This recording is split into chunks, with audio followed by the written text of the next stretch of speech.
नमस्कार, ideal express देख रहे हैं आप। मैं हूं आपके साथ पूर्णिमा पांडे। बुलेटिन की शुरुआत करते एक बड़ी खबर से। देखिए खबर दिल्ली से, नोएडा से, जहां पर एक पति ने अपनी पत्नी की बेरहमी से हत्या की और हत्या के बाद जब उससे बयान लिया गया तो पति का कहना है कि मुझे इससे कोई पछतावा नहीं। जी हां, और मामला देखिए अब काफी गर्माता जा रहा है। लोग इस पर अपनी प्रतिक्रियाएं दे रहे हैं। मामले के बारे में आपको बताएं कि ग्रेटर नोएडा में हत्याकांड के आरोपी का एनकाउंटर किया गया है।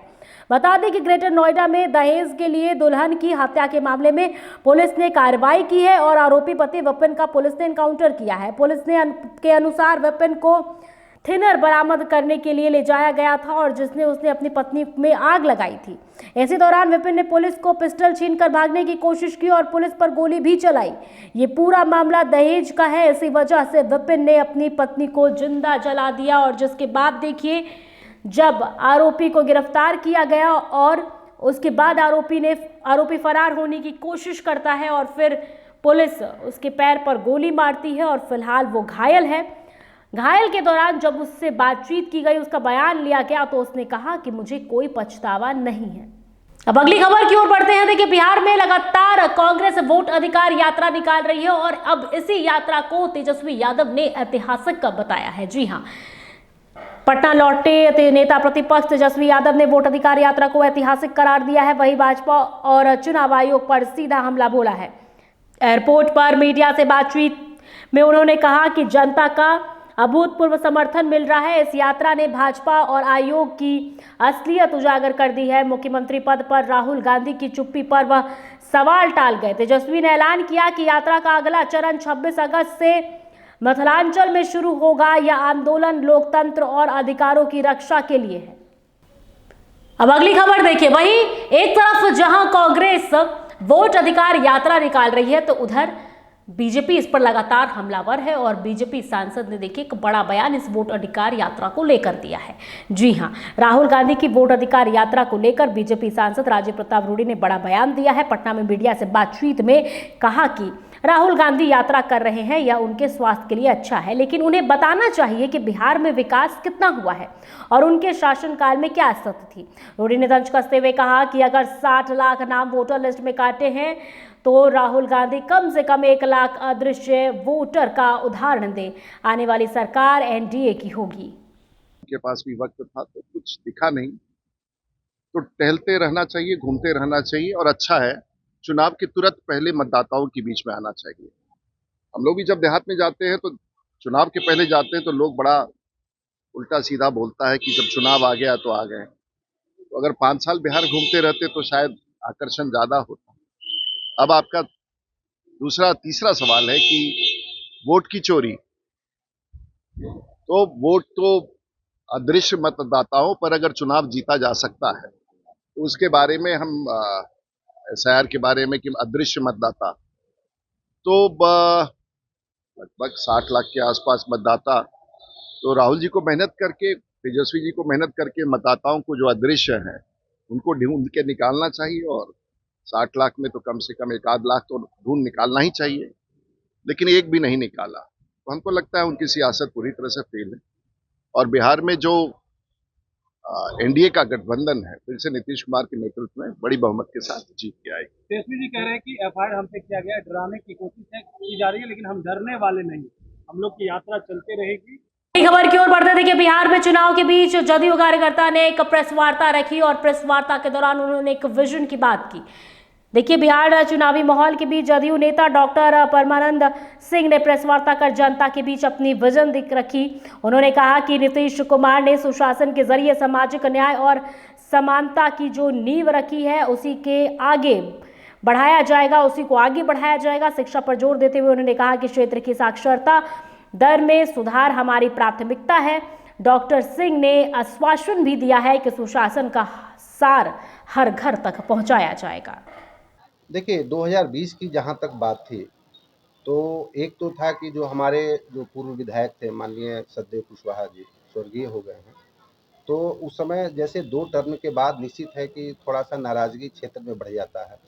दूसरा कारण ये है कि अलग अलग पार्टियां जैसे एनडीए के ही कुछ पार्ट्स, चिराग पासवान जी का पार्टी और माननीय उपेंद्र कुशवाहा की पार्टी, जो हमारे एनडीए के ही पार्ट थे और वोटर भी लगभग समान ही हैं, तो उन दोनों ने अलग अलग लड़ा, जिसके कारण वोट में डिवाइड हुआ। और वही कारण है कि जो अभी जो विधायक है, मौजूद विधायक है, वो ज़्यादा वोटों के अंतर से जीत हासिल किए। और अब वैसा नहीं है, अभी हम लोग 5 पार्टियां मतलब इंटैक्ट हैं और सभी लोग मिल करके जो भी कैंडिडेट कुर्था विधानसभा में आएगा वो निश्चित रूप से जीत के जाएगा। रणनीति तैयार कर चुके हैं। रणनीति हमारा बना हुआ है और मैं एक शिक्षक हूँ। जब पढ़ाने की रणनीति होती है, कोचिंग चलाने की रणनीति होती है, तो ये हमारे चुनाव जीतने की भी रणनीति है और मैं बनाया हूँ। और निश्चित रूप से अगर आशीर्वाद हमें माननीय नीतीश कुमार जी का मिलता है तो कुर्था की जनता भी हमें देगी और मुझे प्रतिनिधित्व करने का मौका मिलेगा। अब अगली खबर की ओर बढ़ते हैं। खबर पटना से, जहां महासम्मेलन में अधिकारियों के खिलाफ जमकर आक्रोश देखने को मिला। इस दौरान आपको बता दें, पापू सभागार में आयोजित पंचायत प्रतिनिधियों के महासम्मेलन में अधिकारियों के खिलाफ जबरदस्त आक्रोश देखने को मिला। मुखिया महासंघ के अध्यक्ष मिथिलेश राय ने आरोप लगाया कि मुख्यमंत्री ने आदेशों को अधिकार मान रही है और जिनकी वजह से पंचायत प्रतिनिधियों को मिलने वाली सुविधाएं नहीं मिल पा रही हैं। पंच सरपंच संघ के अध्यक्ष आमोद निराला ने चेतावनी दी है कि अगर मांगे पूरी नहीं हुई तो विधानसभा चुनाव में पंचायत प्रतिनिधि अपनी ताकत दिखाएंगे। महिला प्रतिनिधियों ने भी सरकार को घेरा है। फिलहाल यहाँ वक्त एक छोटे से ब्रेक के बाद जल्द हाजिर होंगे।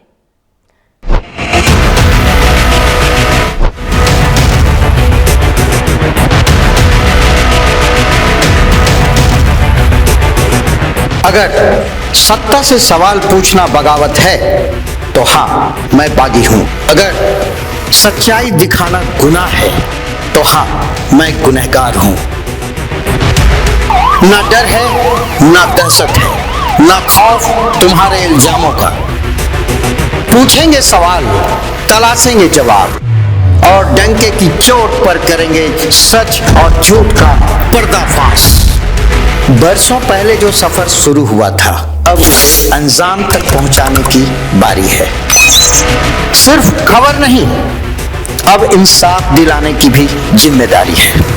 लौट रहा हूं कड़े और बड़े सवालों के साथ, फेस टू फेस आशुतोष के साथ, सिर्फ आइडियल एक्सप्रेस पर। बदलते समय के बीच खबरों की दुनिया में आइडियल एक्सप्रेस की एंट्री। खबरों से बनाएंगे अपनी पहचान और रखेंगे निष्पक्ष पत्रकारिता की मिसाल।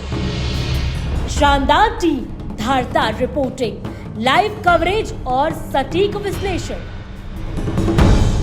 बिरसा का उलगुलान दिखाएंगे और बुद्ध की धरती पर बढ़ते जुर्म की दास्तां बताएंगे। बंगाल से लेकर सिक्किम और यूपी से लेकर उत्तराखंड की हर छोटी बड़ी खबर से रूबरू कराएंगे।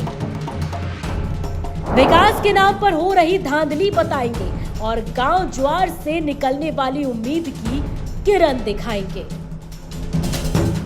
सिर्फ पत्रकार नहीं, परिवार की तरह आपका साथ निभाएंगे। हम आइडियल एक्सप्रेस हैं, सच की तह तक जाएंगे। ब्रेक के बाद स्वागत है आपका। खबरों की ओर बढ़ते हैं। देखिए, आपको बता दें कि कांग्रेस जिलाध्यक्ष के बेटे का एक वीडियो सोशल मीडिया पर तेजी से वायरल हो रहा है, जिसमें उस वीडियो में साफ तौर पर दबंगई करते हुए देखा जा रहा है। जी हां, खबर सहरसा से, जहां कांग्रेस पार्टी के जिलाध्यक्ष मुकेश झा के पुत्र की दबंगई सामने आई है। बताया गया है कि सड़क पर चलने के दौरान पानी के छींटे पड़ने के विवाद में कांग्रेस जिलाध्यक्ष मुकेश झा के बेटे ने एक शख्स की जमकर पिटाई कर दी, जिसका वीडियो अब तेजी से वायरल हो रहा है। यह वायरल वीडियो सदर थाना क्षेत्र के तिरंगा चौक वार्ड नंबर 19 की बताई जा रही है। वायरल वीडियो में साफ तौर पर देखा जा सकता है कि मुखिया पुत्र उजले शर्ट में और राहगीर के को देखिए जमकर पिटाई कर रही है। साथ ही साथ कुछ लोग झगड़े को छुड़ाने का भी प्रयास कर रहे हैं, लेकिन कांग्रेस जिलाध्यक्ष के पुत्र अपनी दबंगई दिखाने से बाज नहीं आ रहे हैं। हालांकि इस मामले में अब तक सदर थाना में लिखित आवेदन नहीं दिया गया है। अब अगली खबर फिर से सहरसा से, जहां सहरसा में देखिए ऑपरेशन मुस्कान ने लोगों की खुशियां लौटा दी है। इस ऑपरेशन के तहत कई लोगों के गुम हुए मोबाइल फोन उन्हें वापस लौटाए गए हैं। जी हां, देखिए, बिहार सरकार का ऑपरेशन मुस्कान सहरसा में बहुत हद तक सफल रहा। इस ऑपरेशन के तहत अब तक कुल 250 लोगों को उनके मोबाइल फोन लौटाए जा चुके हैं। रविवार को 5वें फेज में कोसी रेंज में डीआईजी के हाथों 51 लोगों को 7,64,000 रुपए के मोबाइल लौटाए गए हैं। डीआईजी मनोज कुमार ने लोगों से अपील करते हुए कहा है कि जब भी ऐसी कोई घटना हो तुरंत नजदीकी थाना में सनहा दर्ज कराएं और देखिए पोर्टल पर जाकर ऑनलाइन शिकायत भी दर्ज कराएं। अगली खबर की ओर बढ़ते हैं। देखिए, झारखंड में लगातार कई दिनों से बारिश हो रही है और ऐसे में कई क्षेत्रों में नदी का जलस्तर बढ़ चुका है, इलाके जलमग्न हो चुके हैं। इसी बीच बात करें तो गुमला में मूसलाधार बारिश ने जनजीवन पूरी तरह से ठप कर दिया है। पिछले 3 दिनों से हो रही बारिश से घरों में पानी भर गया है तो मंदिर और पूजा स्थल तक जलमग्न हो गए हैं। श्रद्धालु पूजा नहीं कर पा रहे हैं और किसानों की धान एवं सब्जी की फसलें बर्बाद हो गई हैं। कई कच्चे मकान ठहरे हैं और सड़कें तालाब में बदल गई हैं। हालत गंभीर है और प्रशासन अलर्ट मोड पर है, लेकिन लोगों की मुश्किलें लगातार देखिए बढ़ती जा रही है। तो फिलहाल मेरे साथ इस बुलेटिन में इतना ही। ऐसे ही तमाम खबरों के लिए आप देखते रहिए ITEL एक्सप्रेस।